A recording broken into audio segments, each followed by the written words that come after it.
క్రైస్తల అలసిన వారిని ఊరడించు మాటలు మార్చి 13.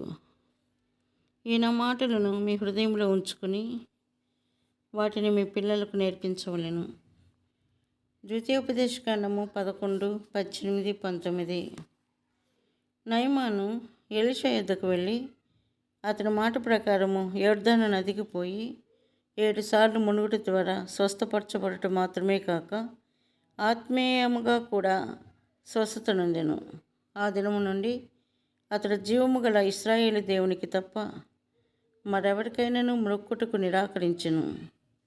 నయమాను రాజుకు తన సేనాధిపతులకును తన ఇంటిలో బానిసగా ఉన్న ఆ చిన్నదాని ద్వారా తాను ఎట్లు జీవము గల దేవుని తెలుసుకొనగలిగినో చెప్పి ఉండును. అతని మాటలు విని అనేకులు వివిధ అవసరతలతో ప్రవక్త ఎలీషా యొద్దకు వెళ్ళి ఉండవచ్చును. ఆ విధముగా నయమాను జీవము గల దేవునికి సాక్షి ఆయను. ఇదంతయు ఆ చిన్నదాని యొక్క తల్లిదండ్రుల నమ్మకత్వమును బట్టి జరిగెను.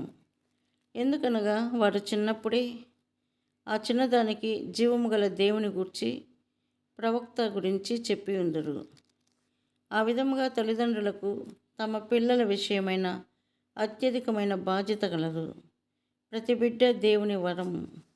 దేవుని వాక్యమును నమ్మకముగా బోధించుట అనున్నది తల్లిదండ్రుల గొప్ప బాధ్యత అయి ఉన్నది.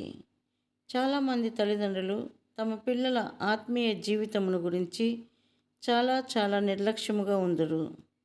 దానికి ఫలితముగా పిల్లల యొద్ద నుండి సంతోషమును ఆశీర్వాదమును పొందుటకు బదులు వారు దుఃఖమును నిరుత్సాహమును పొందుదురు.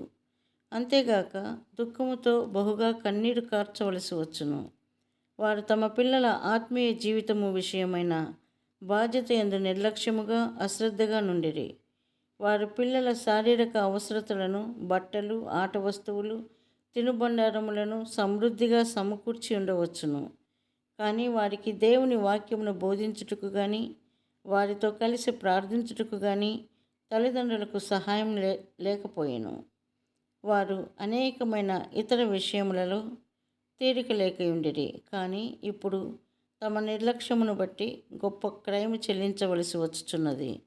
దయచేసి అబ్రహామును గురించి దేవుడు ఎట్టి సాక్ష్యమును ఇచ్చుచున్నాడో ఆదికాండం 18:19 చూడుడి. ఎట్లనగా యెహోవా అబ్రహామును గూర్చి చెప్పినది అతనికి కలుగ చేయునట్లు తన తరువాత తన పిల్లలను తన ఇంటి వారును నీతి న్యాయములు జరిగించుచు యెహోవా మార్గమును గైకొనుటకు అతడు వారికి ఆజ్ఞాపించినట్లు నేను అతని ఎరిగి ఉన్నానెను. దేవుడు నేను అబ్రహామును ఎరుగుదును అని చెప్పుచున్నాడు. విశ్వాసులుగానున్న తల్లిదండ్రులైన మిమ్మును గురించి దేవుడు నాకు ఫలానా వారు తెలియను, ప్రభువు మార్గములను అనుసరించున్నట్లు అతడు తన ఇంటి వారికి పిల్లలకు ఆజ్ఞాపించును అని చెప్పగలడా? దేవునికి నీవు ఎంత గొప్ప విద్యను అభ్యసించితువో లేక ఎన్ని విశ్వవిద్యాలయము పట్టములు పుచ్చుకొంటివో ఆయనకు అవసరం లేదు. నీ భార్యతో నీ పిల్లలతో ఎంత సమయము వాక్యము చదువుట యందు బోధించుట యందు గడుపుతువో దానిని దేవుడు తెలుసుకొనగోర్చున్నాడు. తన పిల్లల విషయమైన తన కర్తవ్యమునందు అబ్రహాము నమ్మకముగా నుండుటను దేవుడు ఎప్పుడు చూచెనో అప్పుడు అతని గూర్చి తాను చెప్పిన దానిని నెరవేర్చిదనని చెప్పుచున్నాడు. తల్లిదండ్రులు తమ భాగము తాము నెరవేర్చిన ఎడల దేవుడు కూడా తన భాగమును నెరవేర్చును. ఆయన తన వాగ్దానములన్నీ నెరవేర్చును.